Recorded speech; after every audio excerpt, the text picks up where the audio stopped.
श्री परमात्मने नमः। श्रीमद् भगवद गीता के तीसरे अध्याय का महात्म्य। श्री भगवान कहते हैं, प्रिय जन स्थान में एक जड नामक ब्राह्मण था जो कौशिक वंश में उत्पन्न हुआ था।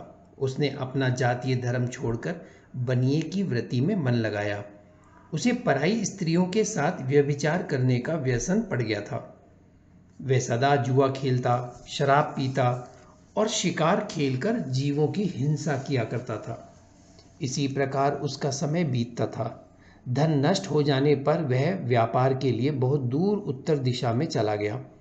वहां से धन कमाकर घर की ओर लौटा। बहुत दूर तक का रास्ता उसने तय कर लिया था। एक दिन सूर्य अस्त हो जाने पर जब 10 दिशाओं में अंधकार फैल गया, तब एक वृक्ष के नीचे उसे लुटेरों ने धर दबाया और शीघ्र ही उसके प्राण ले लिए।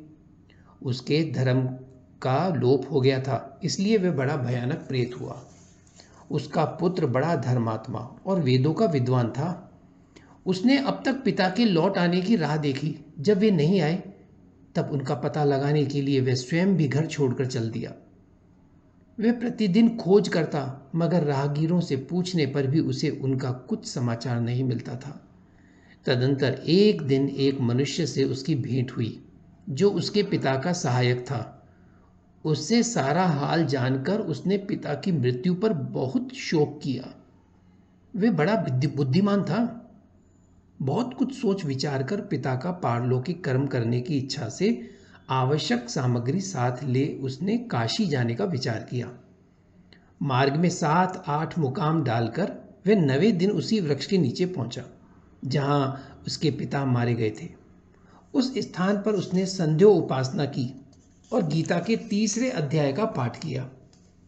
इसी समय आकाश में बड़ी भयानक आवाज हुई। उसने अपने पिता को भयंकर आकार में देखा। फिर तुरंत ही अपने सामने आकाश में उसे एक सुंदर विमान दिखाई दिया जो महान तेज से व्याप्त था। उसमें अनेकों क्षुद्र घंटिकाएं लगी थीं। उसके तेज से समस्त दिशाएं आलोकित हो रही थीं। ये दृश्य देखकर उसके चित्त की व्यग्रता दूर हो गई। उसने विमान पर अपने पिता को दिव्य रूप धारण किए विराजमान देखा। उनके शरीर पर पीतांबर शोभा पा रहा था और मुनिजन उनकी स्तुति कर रहे थे। उन्हें देखते ही पुत्र ने प्रणाम किया।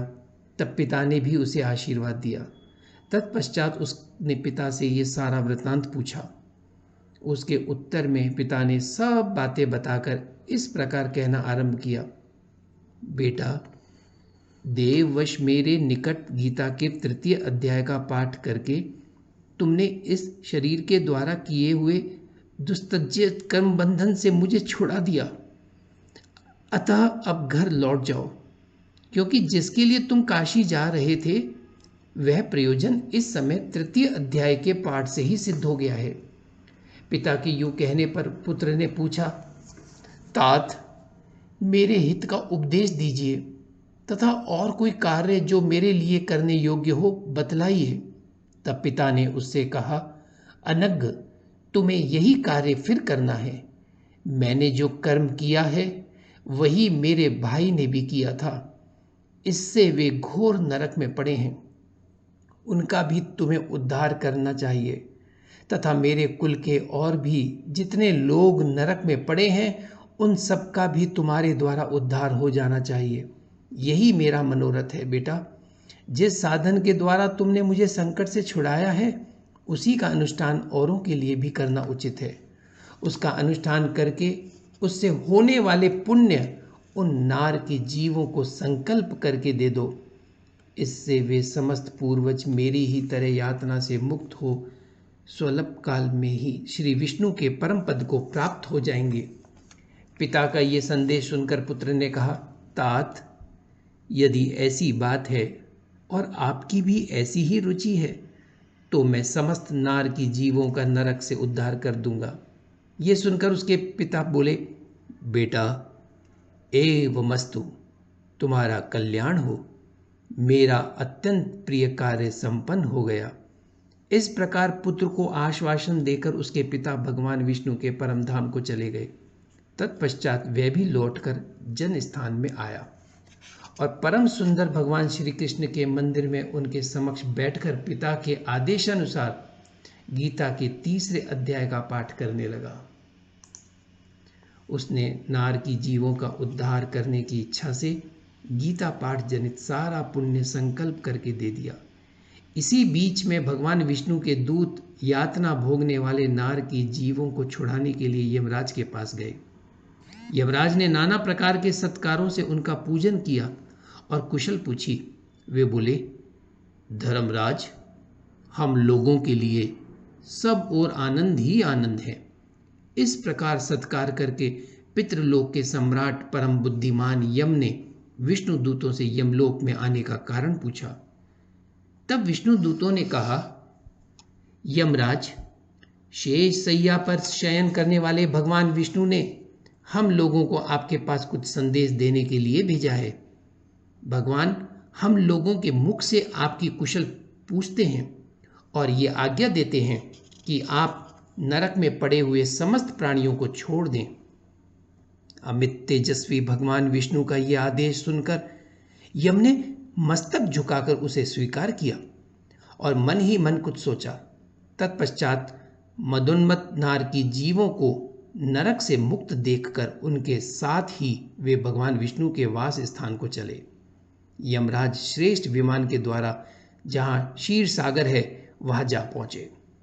उसके भीतर कोटि कोटि सूर्यों के समान कांतिमान नील कमल दल के समान श्याम सुंदर लोकनाथ जगत गुरु श्री हरि का उन्होंने दर्शन किया। भगवान का तेज उनकी शैया बने हुए शेषनाग के फणों की मणियों के प्रकाश से दुगना हो रहा था। वे आनंद युक्त दिखाई दे रहे थे। उनका हृदय प्रसन्नता से परिपूर्ण था। भगवती लक्ष्मी अपनी सरल चितवन से प्रेम पूर्वक उन्हें बार बार निहार रही थी।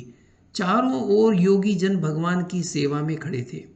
उन योगियों की आंखों के तारे ध्यानस्थ होने के कारण निश्चल प्रतीत होते थे। देवराज इंद्र अपने विरोधियों को परास्त करने के उद्देश्य से भगवान की स्तुति कर रहे थे।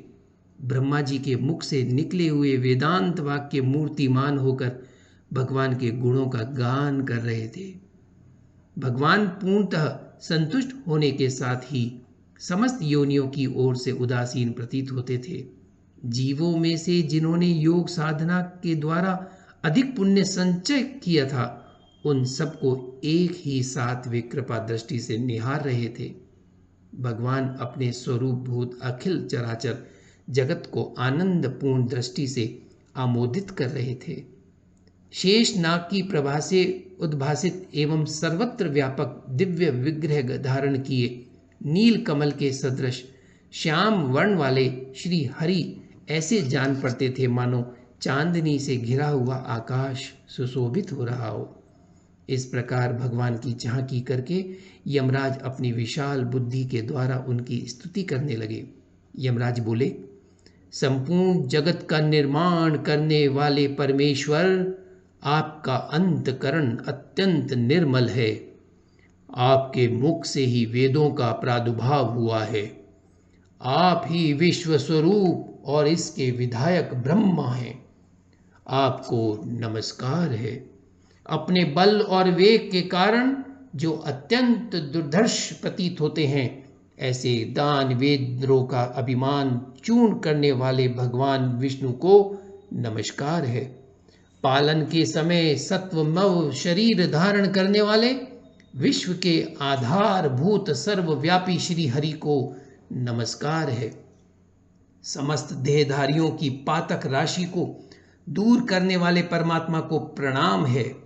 जिनके ललाटवर्ती नेत्र के तनिक सा खुलने पर भी आग की लपटें निकलने लगती हैं, उन रुद्र रूपधारी आप परमेश्वर को नमस्कार है। आप संपूर्ण विश्व के गुरु, आत्मा और महेश्वर हैं। अतः समस्त वैष्णव जनों को संकट से मुक्त करके उन पर अनुग्रह करते हैं। आप माया से विस्तार को प्राप्त हुए अखिल विश्व में व्याप्त होकर भी कभी माया अथवा उससे उत्पन्न होने वाले गुणों से मोहित नहीं होते। माया तथा माया जनित गुणों के बीच में स्थित होने पर भी आप पर उनमें से किसी का प्रभाव नहीं पड़ता। आपकी महिमा का अंत नहीं है, क्योंकि आप असीम हैं। फिर आप वाणी के विषय कैसे हो सकते हैं? अतः मेरा मौन रहना ही उचित है। इस प्रकार स्तुति करके यमराज ने हाथ जोड़कर कहा, जगद्रो, आपके आदेश से इन जीवों को गुण रहित होने पर भी मैंने छोड़ दिया है। अब मेरे योग्य और जो कार्य हो उसे बताइए। उनके यूं कहने पर भगवान मधुसूदन मेघ के समान गंभीर वाणी द्वारा मानो अमृत रस से सींचते हुए बोले, धर्मराज, तुम सबके प्रति समान भाव रखते हुए लोगों का पाप से उद्धार कर रहे हो। तुम पर देहधारियों का भार रखकर मैं निश्चिंत हूं। अतः तुम अपना काम करो और अपने लोक को लौट जाओ। यूं कहकर भगवान अंतर्ध्यान हो गए। यमराज भी अपनी पुरी को लौट आए। तब वह ब्राह्मण अपनी जाति के और समस्त नार की जीवों का नरक से उद्धार करके स्वयं भी श्रेष्ठ विमान द्वारा श्री विष्णु धाम को चला गया। ओम श्री परमात्मने नमः।